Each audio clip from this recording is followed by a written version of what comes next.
Hello!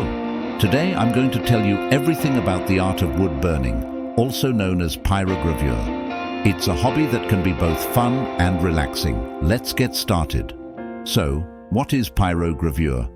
The term literally means writing with fire.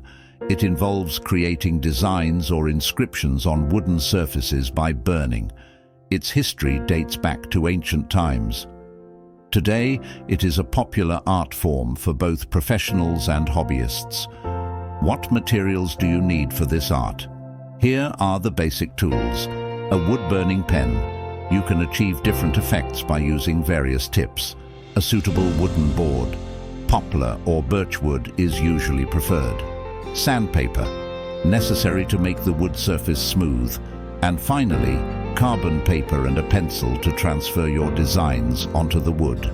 Now, let's see how to use these materials. The first step is to prepare the surface. Smooth out your wooden board thoroughly with sandpaper. This ensures the pen glides easily over the wood. Next, you can transfer your chosen design onto the wood using carbon paper. Then, we will start the burning process by tracing over this design.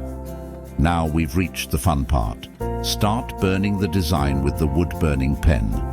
Be sure not to press the pen tip too hard. This will help you maintain better control over the details. If you want to create slightly more professional work, here are a few tips. You can try different tips to create fine lines or shading. Take frequent breaks during drawing to check the heat of the pencil.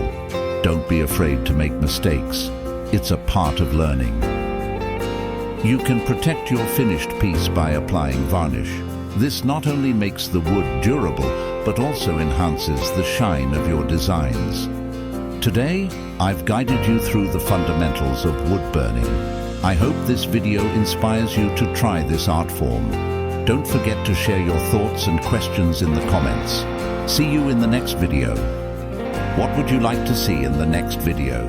Remember to leave a comment. Don't forget to subscribe and hit that bell icon for more awesome content.